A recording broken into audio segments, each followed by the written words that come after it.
میرا یہ قدم تمام اولیاء کرام کی گردن پر ہے۔ ایک مرتبہ محلہ حلبہ میں اپنے مہمان خانے میں وعظ فرماتے ہوئے حضور سیدنا غوث اعظم پر اچانک حالت کشف طاری ہوئی۔ آپ رحمت اللہ علیہ نے فرمایا، میرا یہ قدم ہر ولی اللہ کی گردن پر ہے۔ یہ ارشاد سن کر تمام اولیاء اللہ نے اپنی گردنیں جھکا دیں۔ صلحائے امت نے اس کی توضیح فرمائی ہے کہ آپ رحمت اللہ علیہ کے عہد مبارک اور بعد میں قیامت تک آپ کی عطا کے بغیر ولی اللہ ولایت کے درجے پر فائز نہیں ہو سکتا۔ سلطان الہند حضرت خواجہ معین الدین چشتی المعروف خواجہ غریب نواز اس وقت خراسان کے پہاڑوں پر مجاہدات میں مشغول تھے۔ انہوں نے بھی حضور سیدنا غوث اعظم کا ارشاد گرامی سن کر اپنی گردن جھکا دی اور یوں عرض گزار ہوئے، آپ کے قدمین شریفین میرے سر اور میرے آنکھوں پر ہیں۔ حضور سیدنا غوث اعظم فرماتے ہیں کہ میں 10 برس کی عمر میں اپنے شہر کے مکتب میں حصول علم کے لیے جایا کرتا تھا۔ اس وقت میرے ساتھ ملائکہ بھی ہوتے تھے جو میرے آگے پیچھے میری حفاظت کے لیے چلتے تھے۔ جب میں مدرسہ پہنچتا تو یہ منادی کرتے تھے، اللہ کے ولی کے لیے جگہ خالی کر دو۔ چنانچہ وہ میرے لیے جگہ خالی کر دیتے تھے۔ ایک مرتبہ میں نے ایک ایسے شخص کو دیکھا جس نے فرشتوں کی آواز سن کر کہا، جس میں کوئی مزاحمت نہ ہوگی، کہ یہ ایک نہایت معزز گھرانے کا فرد ہے اور عن قریب اس کو وہ عظمت حاصل ہوگی جس میں کوئی مزاحمت نہ ہوگی، اور اس کو ایسا قرب نصیب ہوگا کہ اس کو کوئی فریب نہ دے سکے گا۔ پھر 40 برس بعد میں نے اس شخص کو پہچانا۔ وہ شخص ابدالوں میں سے تھا۔ حضرت شیخ ابو سعود احمد بن بکر حریمی سے مروی ہے کہ حضور سیدنا غوث اعظم نے فرمایا کہ میں 55 سال تک تنہا عراق کے بیابانوں میں پھرتا رہا۔ میں لوگوں کو نہ جانتا، لوگ مجھے نہ جانتے۔ اسی دوران میرے پاس رجال الغیب اور جنات تشریف لاتے جنہیں میں طریقت اور اصول کی تعلیم دیتا تھا۔ ابتدا میں جب میں عراق میں داخل ہوا تو حضرت خضر میرے ہم سفر بنے، اور بعد میں اس وقت ان کو پہچانتا نہ تھا، اور اس کے ساتھ میرا معاہدہ ہوا کہ میں ان کے کسی حکم کی خلاف ورزی نہیں کروں گا۔ ایک مرتبہ انہوں نے مجھے ایک جگہ بیٹھنے کا حکم دیا اور میں اس جگہ 3 سال تک بیٹھا رہا۔ سال میں ایک مرتبہ حضرت خضر میرے پاس تشریف لاتے، فرماتے کہ یہی تیرا مقام ہے جہاں تجھے پہنچایا گیا ہے۔ اس عرصہ کے دوران تمام نفسانی خواہشات مجھ پر انسانی شکل میں وارد ہوئیں، لیکن اللہ عز و جل نے مجھے ہر موقع پر استقامت عطا فرمائی اور مجھے ان خرافات سے بچائے رکھا۔ ابتدا میں میرا نفس مجاہدہ کا کوئی طریقہ اختیار کرتا تو میں اس پر قائم ہو جاتا اور کسی چیز کو قبول نہ کرتا تھا۔ ایک طویل مدت تک اپنا گلا گھونٹتے ہوئے میں مدائن کے جنگلوں میں مجاہدات میں مشغول رہا۔ حضور سیدنا غوث اعظم فرماتے ہیں کہ میں نے اپنے نفس کو مختلف مجاہدوں، مختلف ریاضتوں اور مختلف مشقتوں میں ڈالے رکھا۔ 1 سال تک میں گری ہوئی چیزیں اٹھا کر کھاتا رہا، دوسرے سال پانی پر گزارا کیا، اور تیسرے سال نہ میں نے کچھ کھایا، نہ پیا اور نہ ہی سویا۔ ایک مرتبہ شدید سردی کی وجہ سے میں ایوان کسریٰ کے کھنڈرات میں سویا تو رات بھر میں 40 مرتبہ طبیعت خراب ہوئی۔ حضور سیدنا غوث اعظم فرماتے ہیں، ہر سال ایک بزرگ آتے اور وہ مجھے جبہ دے کر چلے جاتے۔ اسی طرح میں نے بے شمار طریقوں سے دنیا اور نفس سے چھٹکارا پانے کی کوشش کی۔ لوگ مجھے دیوانہ سمجھتے تھے۔ میں برہنہ جسم جنگلوں میں چلا جاتا اور کانٹوں پر لوٹتا شور مچاتا تھا۔ میرا تمام بدن سے خون جاری ہو جایا کرتا تھا اور لوگ مجھے اٹھا کر شفا خانے لے جایا کرتے، جہاں میری حالت مزید بگڑ جاتی۔ ایک وقت ایسا بھی آیا جب مجھ میں اور مردہ میں کوئی فرق نہ تھا۔ لوگ کفن لے کر آئے، غسال کو بلوایا کہ وہ مجھے غسل دے دیں۔ ابھی انہوں نے مجھے غسل دینے کے لیے تختہ پر ڈالا ہی تھا کہ میری حالت درست ہو گئی۔ میں اٹھ کھڑا ہوا۔ طریقت کی ان پرخطر راہوں میں نہ تو میں کبھی خوف زدہ ہوا اور نہ کبھی میرا نفس مجھ پر غلبہ پا سکا، اور نہ ہی دنیا کی آرائش مجھے حیران کر سکی۔ حضور سیدنا غوث اعظم فرماتے ہیں، شیطان نے میرے گرد بے شمار جال بچھائے۔ جب میں نے اس سے کہا کہ یہ کیا ہے تو اس نے کہا، یہ دنیاوی چیزیں ہیں اور میں ان جالوں سے تم جیسوں کو شکار کرتا ہوں۔ میں نے 1 سال تک شیطان کا مقابلہ کیا، اس کے بچھائے ہوئے تمام جالوں کو ختم کر دیا۔ اس کے بعد میرے سینے کو کھول دیا گیا اور مجھ پر بے شمار خلائق ظاہر ہوئے۔ حضور سیدنا غوث اعظم فرماتے ہیں میں نے دریافت کیا کہ یہ اللہ کیسے ہیں؟ جواب ملا کہ یہ خلق کے اسباب ہیں جو تم سے ملے ہوئے ہیں۔ میں سال بھر ان کی جانب متوجہ رہا یہاں تک کہ وہ مجھ سے جدا ہو گئے۔ جب مجھ پر میرا باطن ظاہر کیا گیا تو میں نے اپنے قلب کو بہت سے علائق سے ملوث پایا۔ میں نے دریافت کیا کہ یہ علائق کیا ہیں؟ جواب ملا یہ تمہارے ارادے، تمہارے اختیارات ہیں۔ چنانچہ 1 سال تک ان کی جانب متوجہ رہا کہ وہ مجھ سے دور ہو گئے۔ میرا قلب ان تمام غلاظتوں سے نجات پا گیا۔ پھر مجھ پر میرے نفس کو ظاہر کیا گیا، میں نے اس کا مشاہدہ کیا، مجھے معلوم ہوا اس کے ساتھ کچھ امراض اور بھی ہیں اور نفس کی خواہشات زندہ ہیں، نفس کا شیطان سرکش ہے۔ چنانچہ میں نے سال بھر پھر توجہ دلائی اور میرے نفس کے تمام امراض سرے سے ہی ختم ہو گئے اور اس کے شیطان نے کلمہ پڑھ لیا اور پھر میرے تمام امور اللہ کے لیے ہو گئے اور میں اپنی ہستی سے باہر نکل آیا۔ حضور سیدنا غوث اعظم فرماتے ہیں پھر میں توکل کے دروازے پر آیا تاکہ میرا مقصد پورا ہو، لیکن جب میں نے توکل کے دروازے پر پہنچا تو بے شمار لوگ موجود تھے۔ میں اس ہجوم کو چیرتا ہوا آگے بڑھا اور شکر کے دروازے پر پہنچ گیا، یہاں پر بھی لوگوں کا جمع غفیر موجود تھا، اس سے بھی چیرتا ہوا آگے بڑھا اور مشاہدہ کے دروازے پر پہنچ گیا اور یہاں پر موجود ہجوم کو چیرتا ہوا اندر داخل ہوا، حتیٰ کہ سب سے آخر میں مجھے فقر کے دروازے پر لایا گیا۔ فقر کا دروازہ خالی تھا۔ جب اس دروازہ میں داخل ہوا تو دیکھا جن جن چیزوں کو میں نے ترک کیا تھا وہ سب یہاں موجود تھیں۔ یہاں مجھے ایک بہت بڑے روحانی خزانے کی فتوحات سے نوازا گیا اور میرے لیے تمام دنیا کے خزانے کھول دیے گئے۔ مجھے روحانی عزت، دائمی فنا اور خالص آزادی عطا فرمائی گئی۔ میری تمام چیزیں جو میری ہستی اور میری صفات سب معدوم ہو گئیں اور میری ہستی کی جگہ کسی اور نے لے لی۔ حضرت شیخ ابو سعید مخزومی نے حضور سیدنا غوث اعظم کو خرقہ خلافت سے نوازا اور فرمایا اے عبد القادر، یہ وہ خرقہ ہے جو حضور نبی کریم صلی اللہ علیہ وسلم نے حضرت سیدنا علی المرتضیٰ کو عطا فرمایا، اور حضرت سیدنا علی المرتضیٰ نے یہ خرقہ حضرت خواجہ حسن بصری کو عطا فرمایا تھا، جس سے ہوتا ہوا یہ خرقہ مجھ تک پہنچا، اور یہ تمہاری امانت تھی جو میں نے تم تک آج پہنچا دی ہے۔ حضور سیدنا غوث اعظم نے جب خرقہ مبارک کو زیب تن کیا تو آپ پر بے شمار انوار و تجلیات کی بارش ہونا شروع ہو گئی۔ حضور سیدنا غوث اعظم نے حضرت شیخ ابو سعید مخزومی کے مدرسہ میں تدریسی فرائض سر انجام دینا شروع کر دیے۔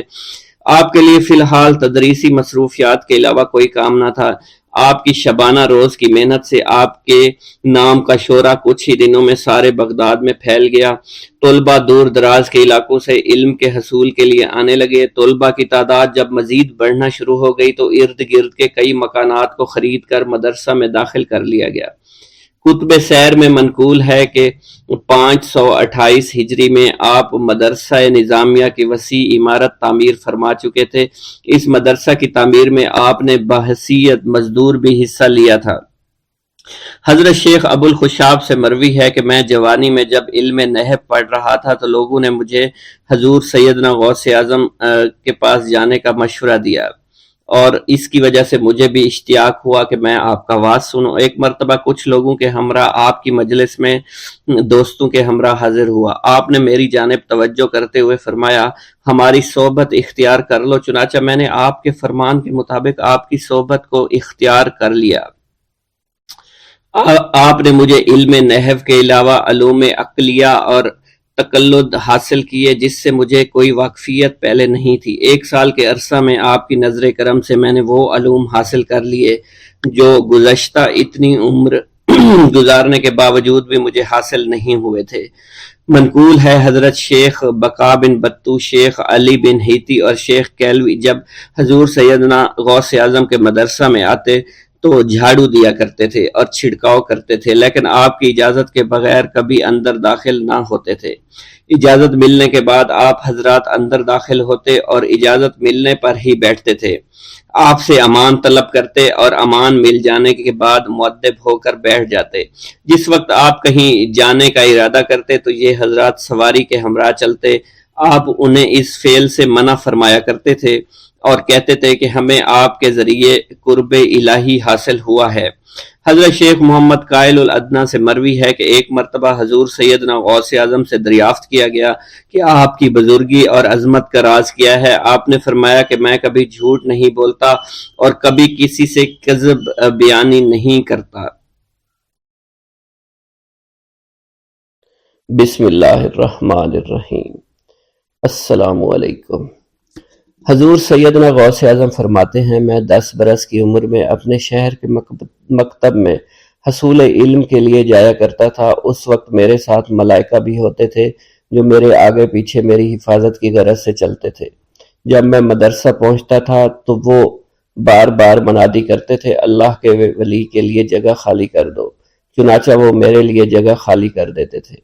ایک مرتبہ میں نے ایک ایسے شخص کو دیکھا جس نے فرشتوں کی آواز سن کر کہا کہ یہ نہایت معزز گھرانے کا فرد ہے اور عن قریب اس کو وہ عظمت اور بزرگی حاصل ہوگی جس میں کوئی مزاحمت نہ ہوگی، اس کو ایسا قرب نصیب ہوگا کہ اس کو کوئی فریب نہ دے سکے گا۔ پھر 40 برس بعد میں نے اس شخص کو پہچانا، وہ شخص ابدالوں میں سے تھا۔ حضرت شیخ ابو سعود احمد بن ابی بکر سے مروی ہے، حضور سیدنا غوث اعظم نے فرمایا، میں 25 سال تک تنہا عراق کے بیابانوں میں پھرتا رہا۔ میں لوگوں کو نہ جانتا تھا، لوگ مجھے نہیں جانتے تھے۔ اسی دوران میرے پاس رجال الغیب اور جنات تشریف لائے جنہیں میں طریقت اور رسول اللہ کی تعلیم دیا کرتا تھا۔ ابتدا میں جب میں عراق میں داخل ہوا تو حضرت خضر میرے ہم سفر تھے اور میں انہیں اس وقت سے پہچانتا نہیں تھا۔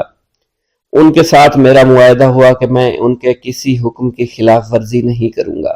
ایک مرتبہ انہوں نے مجھے ایک جگہ بیٹھنے کا حکم دیا، میں اسی جگہ 3 سال بیٹھا رہا۔ سال میں ایک مرتبہ حضرت خضر میرے پاس تشریف لاتے اور فرماتے، یہی تیرا مقام ہے جہاں تجھے پہنچایا گیا ہے۔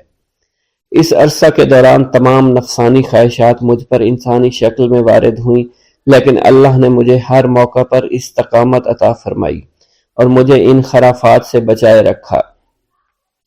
ابتدا میں میرا نفس مجاہدہ کا کوئی طریقہ اختیار کرتا تو میں اس پر قائم ہو جایا کرتا تھا اور کسی چیز کو قبول نہیں کرتا تھا۔ ایک طویل مدت تک اپنا گلا گھونٹتے ہوئے میں نے مدائن کے جنگلوں میں مجاہدات میں مشغول رہا۔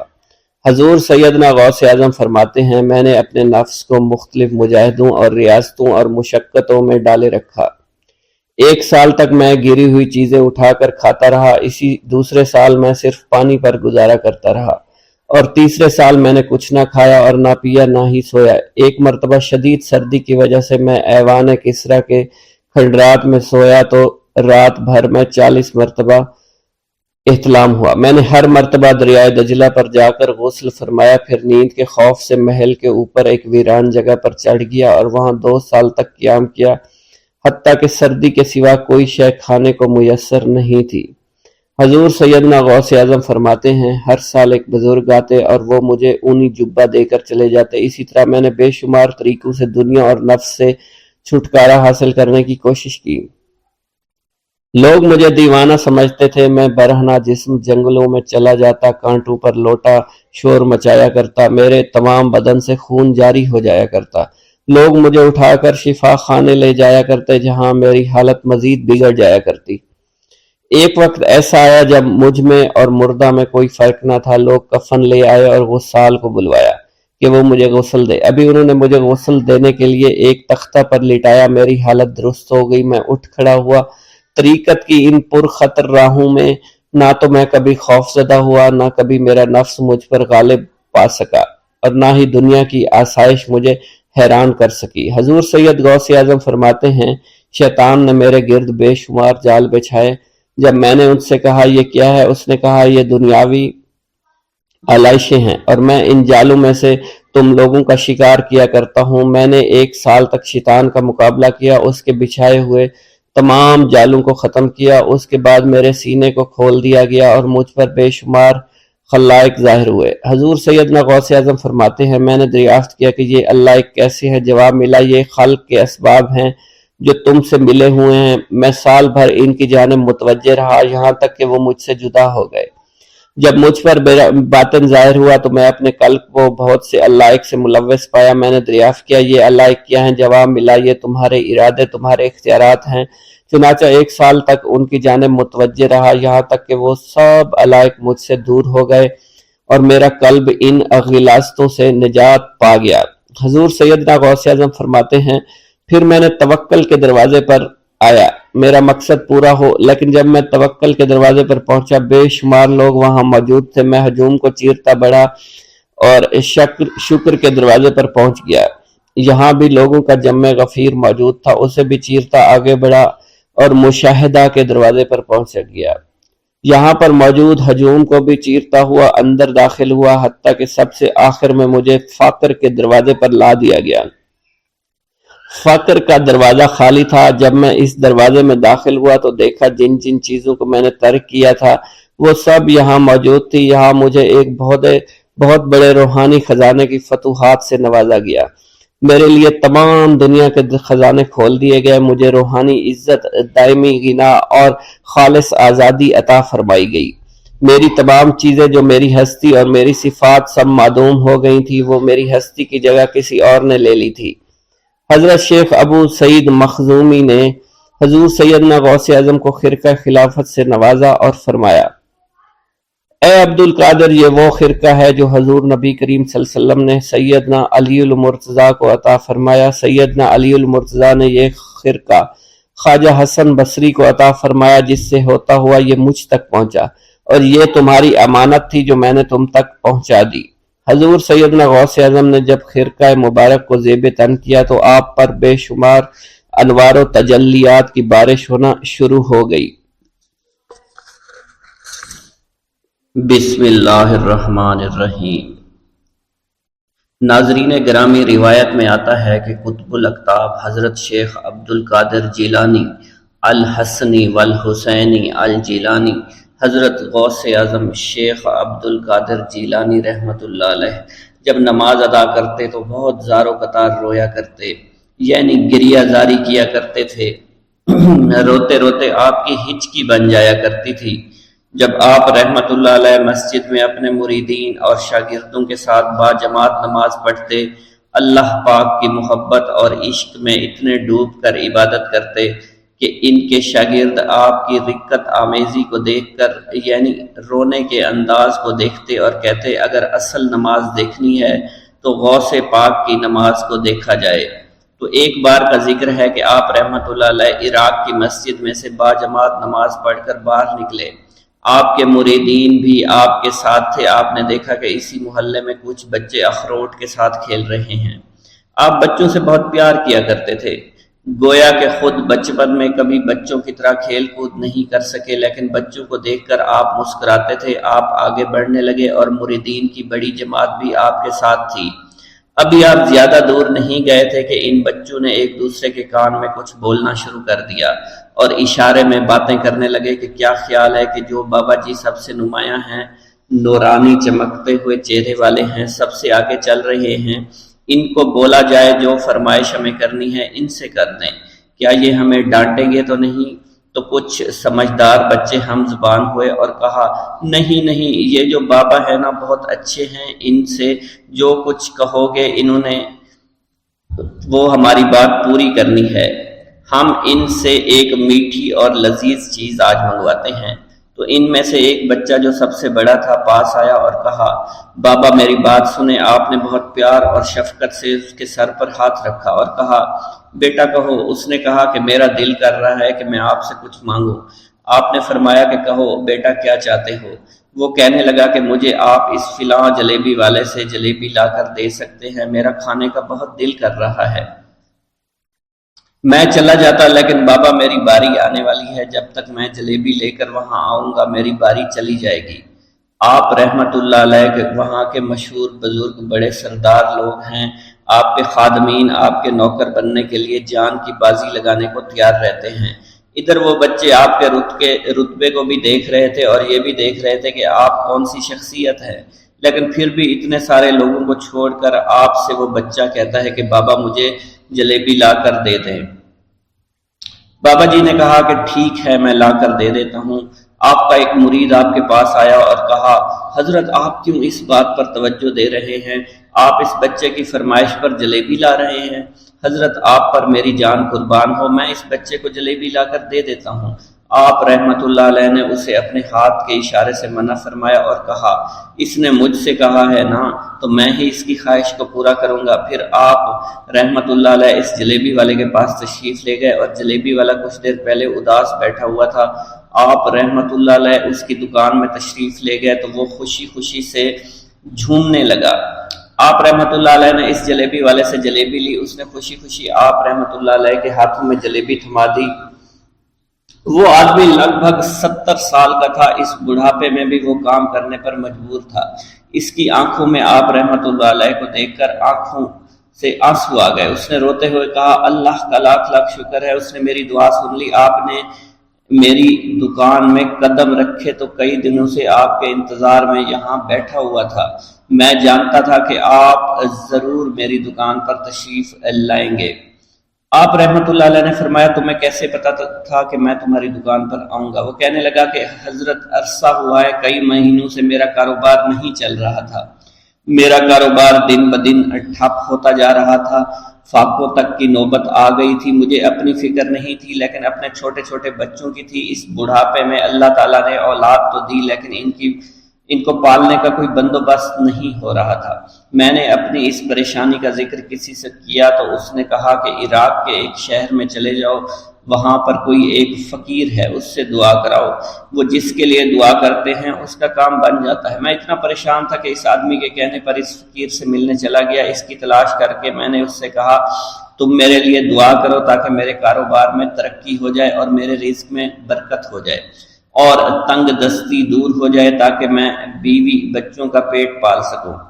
فقیر مجھے دیکھ کر کہنے لگا کہ تم پیرانے پیر غوث اعظم دستگیر رحمت اللہ علیہ کو نہیں جانتے؟ میں نے کہا میں نہیں جانتا۔ وہ کہنے لگا حیرت ہے کہ تمہیں یہ پتہ نہیں کہ تم ان کو جانتے ہی نہیں کہ ولیوں کے سردار ہیں۔ میں تو بہت چھوٹا سا فقیر ہوں، میری دعاؤں میں اتنا اثر نہیں کہ وہ غوث اعظم رحمت اللہ علیہ ہیں، جس کے لیے بھی دعا کریں اس کا بیڑا پار ہو جایا کرتا ہے۔ اور جب اس دور میں غوث پاک رحمت اللہ علیہ خود موجود ہے تو پھر ہمارا کیا مقام ہوگا ان کی دعا کے آگے؟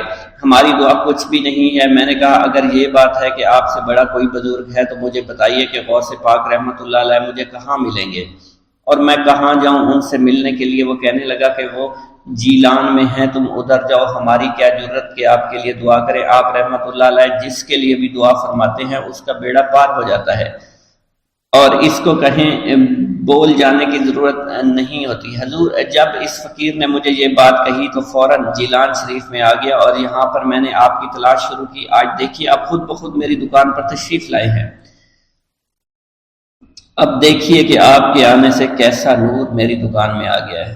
حضور میرے حق میں دعا فرما دیجئے، اللہ پاک میری زندگی کو آسانیاں عطا فرمائے، مجھے اپنی بیوی اور بچوں کی بہت فکر ہے۔ آپ رحمت اللہ علیہ نے فرمایا پریشان ہونے کی ضرورت نہیں، اللہ تعالیٰ سب معاملات ٹھیک فرما دے گا۔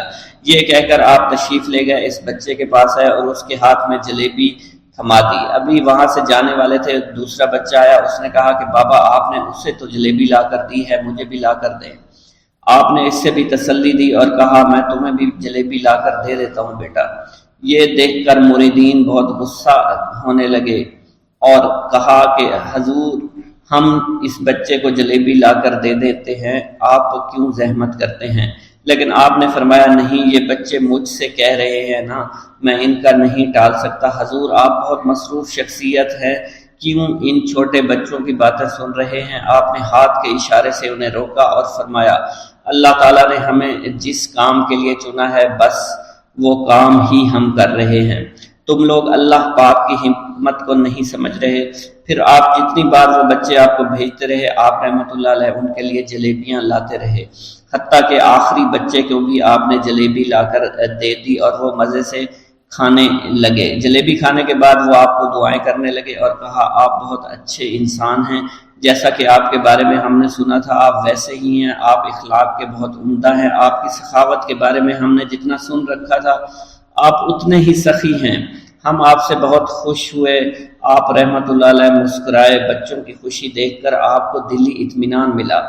اب ایک اور نماز کا وقت ہو رہا تھا۔ آپ نے مریدین سے کہا کہ چلو نماز پڑھنے کے لیے مسجد میں چلتے ہیں۔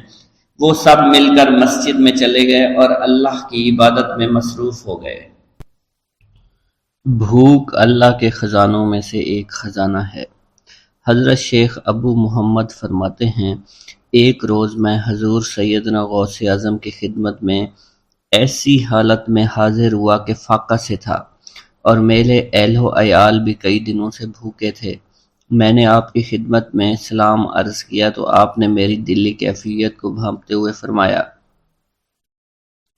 اے جونی، بھوک اللہ تعالیٰ کے خزانوں میں سے ایک خزانہ ہے، اور اللہ عز و جل جس کو دوست رکھتا ہے اس کو فاقہ کی نعمت عطا فرما دیا کرتا ہے۔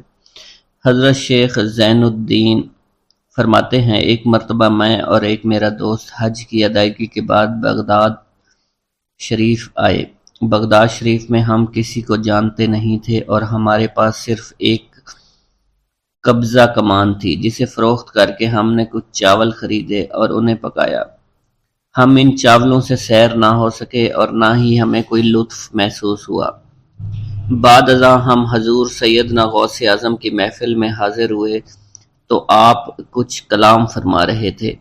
ہمیں دیکھتے ہی آپ نے اپنا کلام قطع کر لیا اور فرمانے لگے، حجاز مقدس سے کچھ مہمان آئے اور ان کے پاس قبضہ کمان کے سوا کچھ نہ تھا، جسے انہوں نے فروخت کر کے چاول خریدے اور انہیں پکا کر کھایا، لیکن نہ ہی وہ سیر ہوئے اور نہ ہی لطف اندوز۔ حضرت شیخ زین الدین ابو الحسن علی بن ابو طاہر ابراہیم انصاری فرماتے ہیں، ہم نے جب حضور سیدنا غوث اعظم کا یہ کلام سنا تو ہم نہایت حیران ہوئے۔ محفل کے اختتام پر آپ نے دسترخوان بچھوایا۔ میں نے آہستگی سے اپنے دوست سے اس کی پسندیدہ چیز کے متعلق پوچھا تو اس نے کہا، حلوہ کھانا چاہتا ہے، اور میرے دل میں اس وقت شہد کی خواہش پیدا ہوئی۔ ابھی یہ سب کچھ ہمارے دلوں میں ہی تھا کہ حضور سیدنا غوث اعظم نے اپنے خادمین کو حکم دیا، جاؤ حلوہ شہد لے آؤ۔ خادمین نے حکم کی، تعمیل کی اور حلوہ اور شہد ہمارے سامنے لا کر رکھ دیا۔ آپ کا اس طرح ہمارے دلوں کی بات پر مطلع ہونے سے ہم حیران رہ گئے۔ حضرت ابو حفص عمر بن صالح بغدادی ایک مرتبہ اپنی اونٹنی کو ہانکتے ہوئے حضور سیدنا غوث اعظم کی خدمت میں حاضر ہوئے۔ عرض کرنے لگے، حضور، میں حج کے لیے بیت اللہ شریف جانا چاہتا ہوں، مگر میری یہ اونٹنی میرا ساتھ دینے کے قابل نہیں ہے، اور فی الحال میرے پاس کوئی دوسری سواری بھی نہیں ہے۔ آپ نے اس اونٹنی کی پشت پر ہاتھ پھیرا۔ اس کے بعد حضرت ابو حفص عمر بن صالح بغدادی نے اس اونٹنی کو ایڑی لگائی تو وہ اونٹنی بیت اللہ شریف تک بھاگتی ہی چلی گئی اور کوئی دوسری سواری اس کے قریب نہیں پہنچ سکی۔ حضرت ابو حامد فرماتے ہیں، میں ایک مرتبہ بغداد شریف میں حضور سیدنا غوث اعظم کی خدمت میں حاضر ہوا اور اپنا مصلی آپ کے نزدیک بچھا کر بیٹھ گیا۔ آپ نے مجھ سے فرمایا، اے حامد، تم ان قریب بادشاہوں کے دسترخوان پر بیٹھو گے۔ چنانچہ جب میں حران واپس پہنچا تو سلطان نور الدین زنگی نے مجھے اپنے پاس رہنے پر مجبور کر دیا اور مجھے اپنا مصاحب خاص مقرر کر دیا اور ناظم اوقاف مقرر فرمایا۔ حضرت شیخ ابو المظفر اسماعیل سے منقول ہے کہ ایک مرتبہ حضرت شیخ الہیتی بیمار ہو گئے۔ حضور سیدنا غوث اعظم ان کی عیادت کے لیے تشریف لائے۔ آپ نے ان کے نزدیک کھجور کے 2 درخت دیکھے جو 4 سال سے خشک تھے اور ان پر پھل نہیں آتا تھا۔ آپ نے ان درختوں کے نیچے بیٹھ کر وضو کیا اور 2 رکعت نماز ادا فرمائی۔ کچھ دن گزرنے کے بعد ان درختوں پر پھل لگ گئے اور وہ دوبارہ سے سرسبز و شاداب ہو گئے۔ جھولی کو میری بھر دو ورنہ کہے گی دنیا، ایسے سخی کا منگتا پھرتا ہے مارا مارا۔ مولانا عبد الرحمن جامی فرماتے ہیں، حضور سیدنا غوث اعظم کا ایک مرید آپ کے ہمراہ مسجد کی جانب جا رہا تھا۔ جمعہ کا دن تھا۔ اس دن کسی بھی شخص نے آپ کو دیکھ کر نہ سلام کیا نہ ہی کچھ توجہ فرمائی۔ اس مرید کے دل میں خیال آیا کہ پہلے تو آپ جمعہ کی نماز کی ادائیگی کے لیے بڑی مشکل سے لوگوں کے ہجوم میں سے ہوتے ہوئے مسجد کی جانب تشریف لے جایا کرتے تھے، اور آج کوئی شخص بھی آپ کو سلام نہیں کر رہا ہے اور نہ آپ کے نزدیک آ رہا ہے۔ مولانا عبد الرحمن جامی فرماتے ہیں، ابھی یہ خیال اس مرید کے دل میں ہی تھا کہ حضور سیدنا غوث اعظم نے مسکرا کر اس مرید کو دیکھا، پھر لوگوں کا ایک جمع غفیر اکٹھا ہو گیا اور ہر کوئی آپ سے سلام کرنے کا خواہش مند تھا، یہاں تک کہ اس مرید اور آپ کے درمیان ہجوم حائل ہو گیا۔ اس مرید کے دل میں یہ خیال آیا کہ یہ پہلا حال اچھا تھا جب میں اور آپ تنہا تھے۔ مولانا عبد الرحمن جامی فرماتے ہیں، حضور سیدنا غوث اعظم شیخ عبد القادر جیلانی نے ایک مرتبہ پھر اس مرید کی دلی کیفیت کو بھانپتے ہوئے فرمایا، تمہیں معلوم نہیں لوگوں کے دل میری مٹھی میں ہیں، میں انہیں چاہوں تو پھیر دوں، چاہوں تو اپنی جانب متوجہ کر لوں۔ ایک مرتبہ ایک عورت حضور سیدنا غوث اعظم کی خدمت میں بیٹے کو لے کر حاضر ہوئی، عرض کیا، میرے اس بیٹے کو آپ سے دلی لگاؤ ہے، آپ اسے اپنی غلامی میں قبول فرما لیں، میں اللہ عز و جل اور آپ کی خاطر اپنے بیٹے پر اپنے حق کو معاف کرتی ہوں۔ آپ نے اس لڑکے کو قبول فرما لیا۔ چند روز بعد وہ عورت اپنے بیٹے سے ملنے کے لیے آئی تو وہ لڑکا آپ کے حکم سے مجاہدات میں مشغول تھا اور بے حد کمزور اور لاغر ہو چکا تھا۔ اس عورت نے جب آپ کو دیکھا تو آپ اس وقت مرغی کا گوشت کھا رہے تھے، آپ کے سامنے ہڈیاں پڑی ہوئی تھی۔ اس عورت نے آپ سے کہا کہ آپ خود تو مرغی کھاتے ہیں جبکہ میرا بیٹا سخت مجاہدات میں مشغول ہے۔ آپ نے اس عورت کی بات سننے کے بعد ہڈیوں کی جانب اشارہ کیا اور حکم دیا، اللہ عز و جل کے حکم سے زندہ ہو جاؤ۔ آپ کا یہ فرمانا تھا کہ ان ہڈیوں سے ایک سالم مرغی زندہ کھڑی ہو گئی۔ آپ نے فرمایا کہ جب تیرا بیٹا اس منزل پر پہنچ جائے گا تو پھر جو چاہے گا کھائے گا۔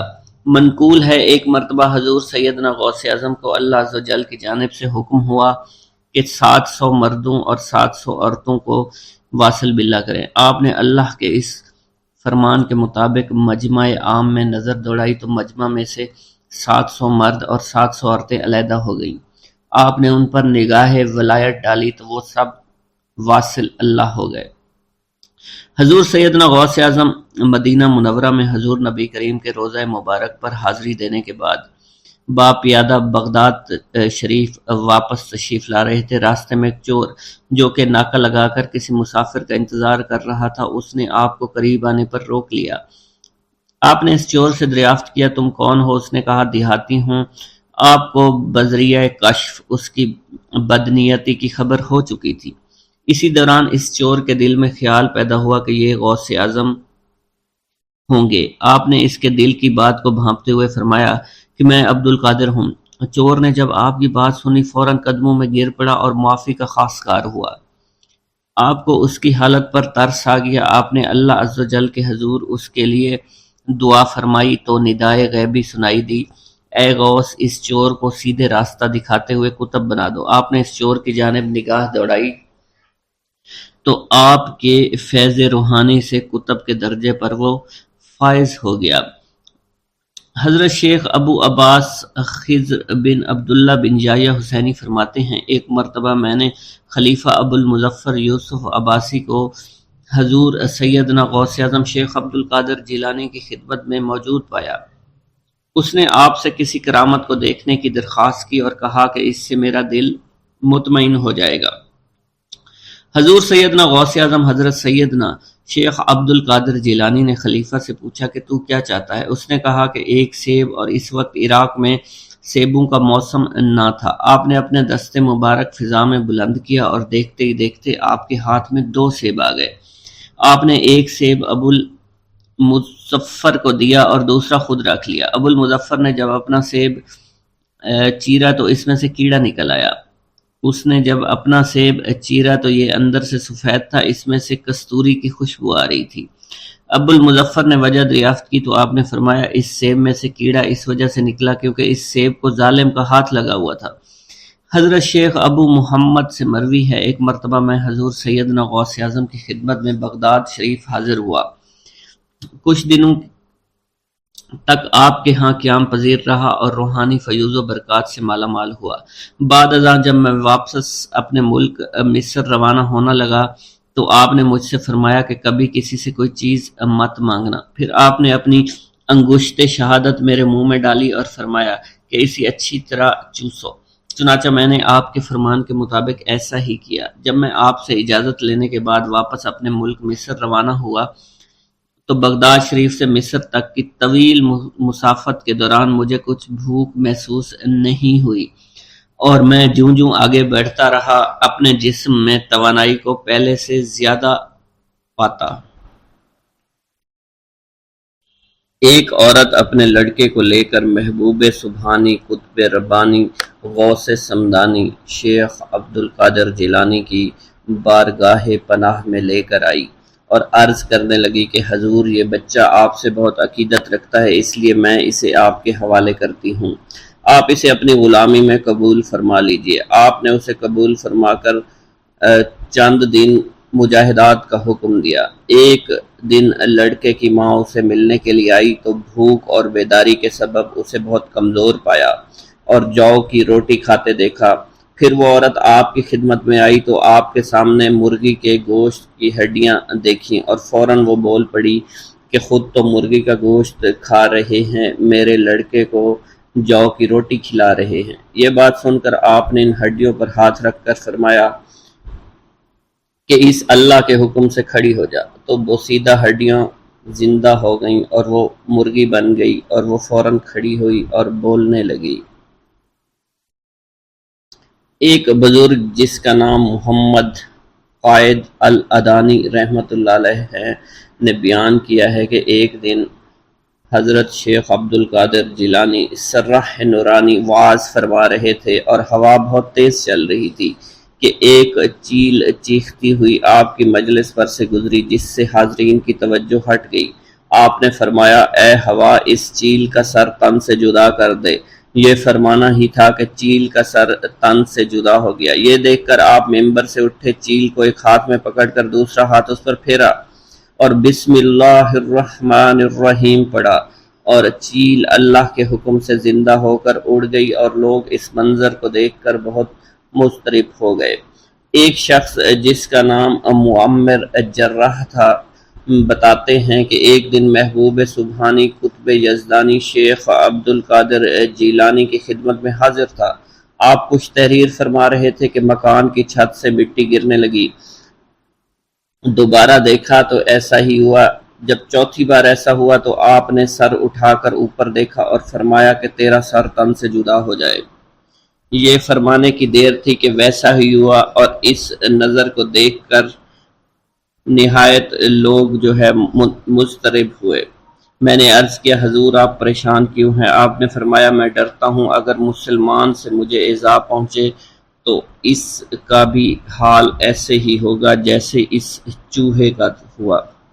ایک بزرگ شیخ عمر مسعود نے بیان کیا ہے کہ حضرت شیخ عبد القادر جیلانی سرح نورانی ایک دن وضو فرما رہے تھے۔ اسی اثنا میں ایک چڑیا نے آپ پر بیٹ کر دی۔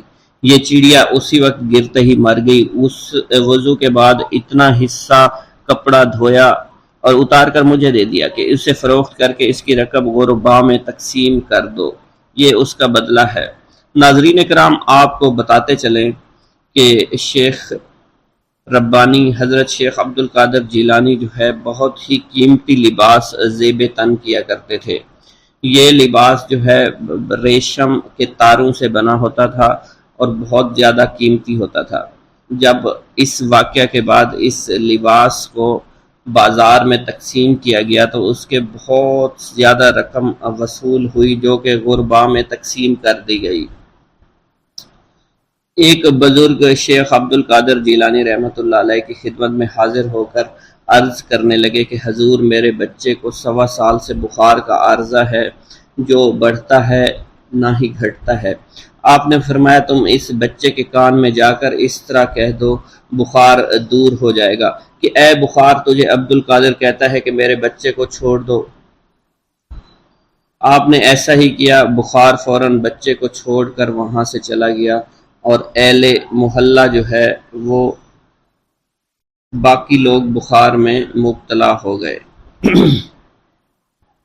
حضرت شیخ ابو الحسن علی قریشی رحمۃ اللہ علیہ نے بیان کیا ہے کہ ایک دفعہ میں اور شیخ ابو نصر حضرت شیخ عبد القادر جیلانی کی خدمت میں حاضر تھے۔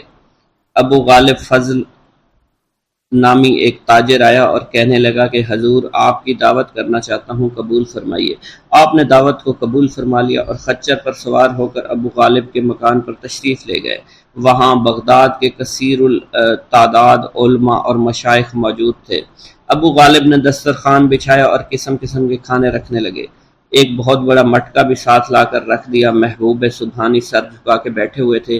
آپ کی عظمت و ہیبت کی وجہ سے حاضرین پر سکوت کا عالم طاری تھا۔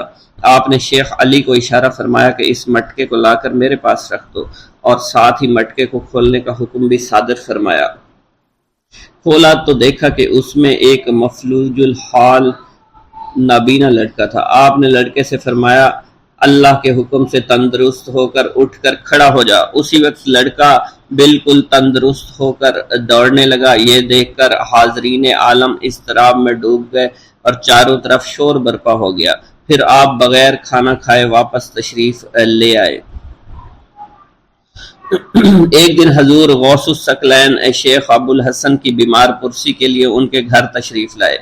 ایک کبوتری اور ایک قمری دیکھی۔ شیخ ابو الحسن نے بارگاہ غوثیت السمدانی میں عرض کیا، حضور یہ کبوتری 6 ماہ سے انڈے نہیں دے رہی ہے، قمری نے 9 ماہ سے بولنا بند کر دیا ہے۔ آپ نے کبوتری سے مخاطب ہو کر فرمایا، اے کبوتری اپنے مالک کو نفع پہنچا، اور قمری سے فرمایا کہ اپنے پیدا کرنے والے کی تسبیح کر۔ آپ کا یہ فرمانا تھا۔ قمری نے بولنا شروع کر دیا، کبوتری نے انڈے دینے شروع کر دیے، اور تمام حیاتی ایسا ہی کرتے رہی اور صحت یاب بھی رہی۔ حضرت شیخ ابو المظفر اسماعیل نے فرمایا، شیخ علی ابن ابی نصر جب بھی بیمار ہو جاتے وہ میرے باغ میں آتے۔ ایک دفعہ عالم مرض میں میرے باغ میں آئے۔ محبوب سبحانی حضرت شیخ عبد القادر جیلانی نے آپ کی بیمار پرسی کے لیے بھی وہ باغ میں تشریف لے آئے۔ باغ میں کھجور کے 2 درخت تھے جو خشک ہو چکے تھے، 4 سال سے پھل نہیں دے رہے تھے۔ اس کو کاٹنے کا ارادہ کر ہی رہے تھا، حضور غوث سمدانی اٹھے اور ایک درخت کے نیچے آپ نے وضو فرمایا اور دوسرے کے نیچے 2 رکعت نماز عطا فرمائی۔ ان پر 1 ہفتہ کے اندر پھل آنا شروع ہو گئے، حالانکہ اس وقت کھجور کے پھل کا موسم بھی نہیں تھا۔ حضرت شیخ ابو مالک زیال کا بیان ہے، ایک دن میں حضور محبوب سبحانی غوث سمدانی شیخ عبد القادر جیلانی کے مدرسہ میں کھڑا تھا۔ آپ نے اپنے گھر سے عصا لیے باہر تشریف لائے۔ مجھے یوں محسوس ہوا آج آپ اپنے عصا سے کسی کرامت کا ظہور فرمائیں گے۔ آپ نے مسکراتے ہوئے میری طرف دیکھا اور عصا کو زمین میں گاڑ دیا۔ عصا زمین پر گاڑتے ہی روشن ہو چکا اور بدستور 1 گھنٹہ چمکتا رہا۔ اس کی منور شعاؤں سے اطراف و کناف بھی چمک اٹھے، اس کی روشنی آسمان کی طرف بھی چڑھتی تھی۔ پھر جب 1 گھنٹہ کے بعد آپ نے اسے اٹھایا تو عصا جیسا پہلے تھا ویسا ہی ہو گیا۔ اس کے بعد آپ نے فرمایا، تمہاری یہی خواہش تھی نا جو تم نے دیکھا۔ ایک دفعہ دریائے دجلہ میں اس قدر پانی آیا کہ بغداد کے ارد گرد بھی پانی چڑھ آیا۔ دیہاتی لوگ گھبرا کر حضور غوث سمدانی شیخ عبد القادر جیلانی کی خدمت میں حاضر ہوا اور عرض کی۔ آپ نے اپنا عصا مبارک لیا اور دجلہ کے کنارے تشریف لے گئے اور عصا دجلہ کے کنارے پر گاڑ کر فرمایا کہ بس اس سے آگے نہ بڑھنا۔ پانی فوراً اتر کر اپنی اصلی حد پر پہنچ گیا۔ دریائے دجلہ پر مصلی بچھانا۔ حضرت سہیل بن عبداللہ فرماتے ہیں، ایک مرتبہ حضور سیدنا غوث اعظم شیخ عبد القادر جیلانی رحمۃ اللہ علیہ عرصہ دراز تک اہل عراق کی نظروں سے اوجھل رہے۔ لوگوں نے آپ کی تلاش شروع کی تو معلوم ہوا کہ آپ کو دریائے دجلہ کی جانب جاتے ہوئے دیکھا گیا ہے۔ جب آپ کو تلاش کرتے ہوئے لوگ دریائے دجلہ کے کنارے پہنچے تو دیکھا آپ پانی پر چلتے ہوئے آ رہے ہیں۔ اسی دوران مچھلیاں بکثرت آپ کی خدمت میں حاضر ہو کر سلام عرض کر رہی ہیں۔ اسی دوران نماز ظہر کا وقت ہو گیا اور ایک سبز رنگ کا سونے و چاندی سے مزین مصلی نظر آیا جو کہ تخت سلیمانی کی مانند تھا، اور وہ مصلی دریائے دجلہ کے اوپر معلق ہو گیا۔ جب وہ مصلی بچھ گیا تو بہت سے لوگ آئے اور اس مسلح کے برابر کھڑے ہو گئے۔ ان لوگوں کے چہروں سے بہادری اور شجاعت جھلک رہی تھی۔ سب لوگ جو آپ کی تلاش میں آئے تھے ان کی زبانیں گنگ ہو چکی تھی، ان کی آنکھوں سے آنسو جاری تھے۔ ایک پروقار شخصیت نے آگے بڑھ کر تکبیر پڑھی اور آپ نے نماز کی امامت فرمائی۔ ملک شام میں ایک ابدال کا وصال ہو گیا۔ حضور سیدنا غوث اعظم سرزمین عراق سے فوری روحانی طور پر وہاں تشریف لے گئے۔ اس ابدال کا جنازہ میں حضرت خضر علیہ السلام اور دیگر ابدال بھی تشریف لائے۔ نماز جنازہ کی ادائیگی کے بعد آپ نے حضرت خضر سے کہا کہ قسطنطنیہ میں فلاں کافر کو یہاں لاؤ۔ حضرت خضر علیہ السلام نے اس کافر کو فوراً پیش کر دیا۔ آپ نے اس کافر کو کلمہ پڑھا کر مسلمان کیا اور اس کی مونچھوں کو پست کروا دیا۔ آپ نے اپنی ایک ہی نظر سے اس کافر کو ابدال کے مقام پر فائز فرما دیا۔ آپ نے تمام ابدالوں کو مخاطب کرتے ہوئے فرمایا کہ میں اسے وصال پانے والے ابدال کے مقام پر تعینات کرتا ہوں، جس پر تمام ابدالوں نے اپنے سر تسلیم خم کر دیے۔ حضور سیدنا غوث اعظم شیخ عبد القادر جیلانی کو ایک مرتبہ رمضان المبارک کے دوران 70 مختلف لوگوں نے افطاری کی دعوت دی۔ آپ نے ہر ایک کی دعوت کو قبول فرما لیا۔ دعوت دینے والے افراد کو ایک دوسرے کی دعوت کا علم بالکل بھی نہیں تھا۔ آپ مقررہ وقت پر ان سب کے گھروں میں تشریف لے گئے اور ان کے ساتھ افطاری فرمائی۔ اسی دوران آپ نے اپنے آستانہ پر بھی افطاری فرمائی۔ صبح جب ہر شخص اپنی اس سعادت کی گفتگو کر رہا تھا تو انہیں معلوم ہوا کہ آپ نے ہر گھر میں افطاری کی ہے۔ اسی دوران خدام آستانہ عالیہ پر بھی آ گئے اور کہنے لگے آپ نے حسب معمول آستانہ عالیہ پر بھی کل ہی افطاری فرمائی تھی۔ جب آپ کی خدمت میں اس بات کو بیان کیا گیا تو آپ نے فرمایا کہ تمام لوگ اپنے قول میں سچے ہیں اور میں نے ہر ایک کی دعوت کو قبول کیا اور ہر ایک کے گھر کے ساتھ افطاری فرمائی۔ منقول ہے خلیفہ وقت نے جب ابو یحییٰ بن سعید جو کہ ابن المزاحم ظالم کے نام سے مشہور تھا کو قاضی کے عہدے پر تعینات کیا۔ حضور سیدنا غوث اعظم ممبر پر جلوہ افروز ہوئے اور خلیفہ کو مخاطب کرتے ہوئے فرمایا کہ تم نے ایک ظالم شخص کو قاضی مقرر کیا ہے۔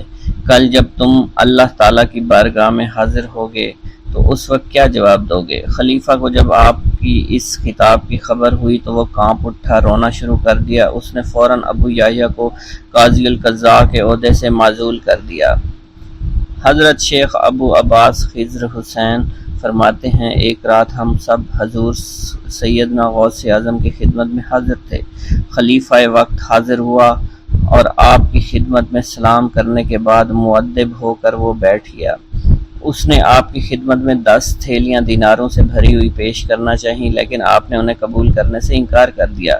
جب خلیفہ کا اصرار زیادہ ہوا تو آپ نے ان میں سے 2 تھیلیوں کو پکڑ کر نچوڑا، جس میں سے خون ٹپکنا شروع ہو گیا۔ آپ نے خلیفہ سے فرمایا تم لوگوں کا خون نچوڑ کر میرے پاس لائے ہو۔ اس کی بات سن کر خلیفہ بے ہوش ہو گیا۔ آپ نے فرمایا اگر مجھے خلیفہ کے آل رسول اللہ صلی اللہ علیہ وسلم کی عزت نہ ہوتی تو میں اس خون کو اس کے محلوں کی جانب بہا دیتا۔ حضرت شیخ ابو قاسم سے منقول ہے حضور سیدنا غوث اعظم ہوا میں چلا کرتے تھے۔ فرماتے تھے کہ سورج جب تک مجھے سلام نہ کرے نہیں نکلتا۔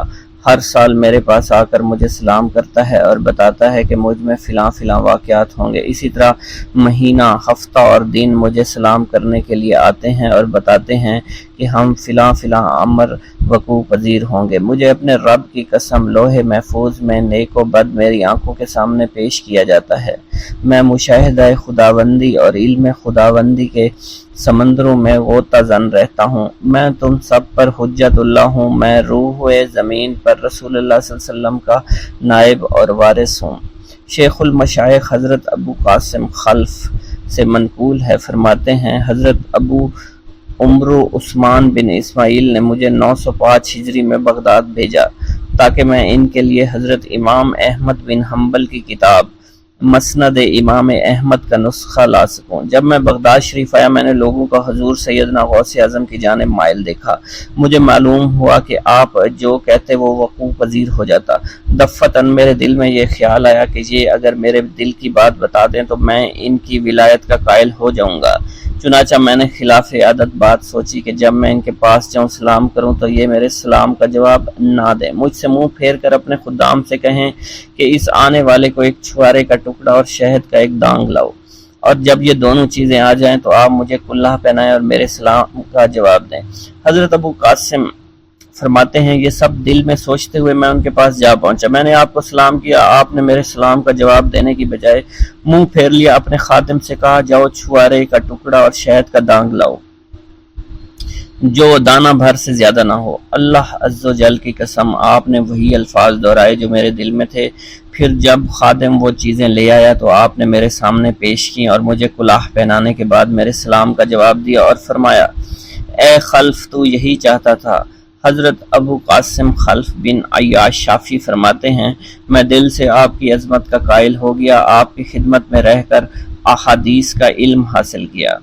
حضرت شیخ ابو مظفر منصور فرماتے ہیں میں حضور صلی اللہ علیہ وسلم حضور سیدنا غوث اعظم رحمۃ اللہ علیہ کی خدمت میں حاضر ہوا۔ اس وقت میں جوان تھا اور میرے پاس فلسفہ علم الروح کی ایک کتاب تھی۔ آپ نے مجھ سے فرمایا اے منصور یہ کتاب تیرا برا ساتھی ہے، اٹھو اسے دھو دو۔ حضرت شیخ ابو مظفر منصور فرماتے ہیں مگر میرے دل نے اس کو دھو ڈالنا مناسب نہیں سمجھا۔ اس کتاب میں منقول چند مسائل مجھے بے حد مرغوب تھے۔ میں نے ارادہ کیا کہ میں آپ کے سامنے سے اٹھوں اور اس کی کتاب کو گھر لے جاؤں۔ آپ نے میری جانب دیکھا اور مجھ سے اٹھا نہ گیا اور میری حالت قیدی کی سی ہو گئی۔ آپ نے مجھ سے فرمایا کتاب دو۔ میں نے جب اسے کھولا تو وہ سفید کاغذ تھے جس پر کوئی حرف نہ لکھا ہوا تھا۔ آپ نے اس کتاب کی ورگردانی شروع کر دی اور فرمایا یہ کتاب فضائل قرآن ہے اور یہ محمد بن زریش کی تصنیف ہے۔ حضرت شیخ ابو مظفر منصور فرماتے ہیں پھر آپ نے وہ کتاب مجھے واپس فرما دی۔ میں نے جب اس کتاب کو دوبارہ دیکھا تو وہ واقعی فضائل قرآن کی کتاب تھی اور محمد بن زریش کی تصنیف تھی۔ آپ نے فرمایا کیا تو توبہ کرتا ہے کہ اپنی زبان سے وہ بات کہے جو تیرے دل میں نہ ہو؟ میں نے عرض کی ہاں۔ اس کے بعد مجھے فلسفہ و احکام اور روحانیت جو مجھے یاد تھے وہ بھول گئے اور میرے باطن سے ایسے محو ہوئے کہ کبھی میرے دل میں آئے ہی نہیں تھے۔ منقول ہے حضور سیدنا غوث اعظم شیخ عبد القادر جیلانی کے زمانہ میں ایک ایک مقرب کی ولایت سلب کر لی گئی۔ سب چھوٹے بڑے اس کو حقارت کی نگاہ سے دیکھنے لگے۔ اس نے 360 اولیاء اللہ سے التجا کی کہ وہ اس کے حق میں دعا فرمائیں، لیکن اس کا نام لوح محفوظ پر اشتیاق کی فہرست میں لکھ دیا گیا تھا۔ ان اولیاء اللہ نے اس کو بتایا کہ تم کامیاب نہیں ہوگے۔ اس کے چہرے کا رنگ سیاہ پڑ گیا۔ اس شخص نے حضور سیدنا غوث اعظم کی خدمت میں حاضر ہو کر دعا کی درخواست کی۔ آپ نے فرمایا تم اللہ کی بارگاہ میں مردود ہو گئے مگر میں تمہیں اللہ کی اذن سے مقبول بنا سکتا ہوں۔ پھر حضور سیدنا غوث اعظم نے اس کے لیے بارگاہ الہی میں دعا فرمائی۔ غیب سے ندا آئی کیا تمہیں معلوم ہے تم سے پہلے بھی 360 اولیاء اللہ اس کے لیے سفارش کر چکے ہیں لیکن اس کا نام لوح محفوظ پر اشتیاق کی فہرست میں لکھا جا چکا ہے۔ آپ نے عرض کیا یا الہی تو مردود کو مقبول اور مقبول کو مردود بنانے پر قادر ہے۔ اگر تیری منشا یہی ہے تو نے اس کو مقبول بنانے کے لیے مجھ سے دعا کیوں کروائی؟ غیبی ندا آئی اے عبد القادر اسے میں نے تمہارے سپرد کیا، تم اسے چاہے جو سزا دو اور جو چاہے بنا دو۔ چنانچہ آپ کی دعا سے وہ پھر سے بارگاہ الہی میں مقبول ہو گیا۔ حضرت شیخ ابو صالح سے منقول ہے حضرت شیخ ابو مدین نے مجھے حضور سیدنا غوث اعظم کی خدمت میں بغداد فقر کی تعلیم کے لیے بھیجا۔ آپ نے مجھے 20 دن تک اپنے خلوت خانہ کے دروازے پر بٹھائے رکھا۔ 20 روز گزرنے کے بعد مجھے قبلہ رو ہونے کا حکم دیا گیا۔ جب میں قبلہ رو ہو گیا تو آپ نے فرمایا اے ابو صالح اس طرف دیکھ۔ چنانچہ جب میں نے اس کی جانب دیکھا تو آپ نے فرمایا کیا دیکھ رہے ہو؟ میں نے عرض کیا بیت اللہ شریف میری آنکھوں کے سامنے ہے۔ آپ نے مجھے حکم دیا اب مغرب کی سمت دیکھ۔ میں نے اپنا چہرہ مغرب کی سمت کیا تو آپ نے دریافت کیا کہ آپ کیا دیکھ رہے ہو؟ میں اپنے مرشد پاک حضرت ابو مدین کو دیکھ رہا ہوں۔ ایک مرتبہ سنان نامی عیسائی پادری نے حضور سیدنا غوث اعظم کی محفل میں حاضر ہو کر سلام عرض کیا اور حاضرین میں کھڑے ہو کر بیان دیا کہ میں یمن کا رہنے والا ہوں میں نے ارادہ کیا کہ میں اسلام قبول کروں۔ اسی دوران میرے دل میں خیال پیدا ہوا کہ میں اس دور کی سب سے بہترین شخصیت کے دست مبارک پر کلمہ پڑھوں۔ اسی سوچ کے مجھے نیند آ گئی۔ خواب میں مجھے حضرت سیدنا عیسیٰ علیہ السلام کی زیارت نصیب ہوئی۔ آپ نے مجھ سے ارشاد فرمایا کہ تم بغداد شریف چلے جاؤ اور شیخ عبد القادر جیلانی کے دست حق پر اسلام قبول کرو، کیونکہ اس وقت وہ روئے زمین پر تمام لوگوں میں افضل اور اعلیٰ ہے۔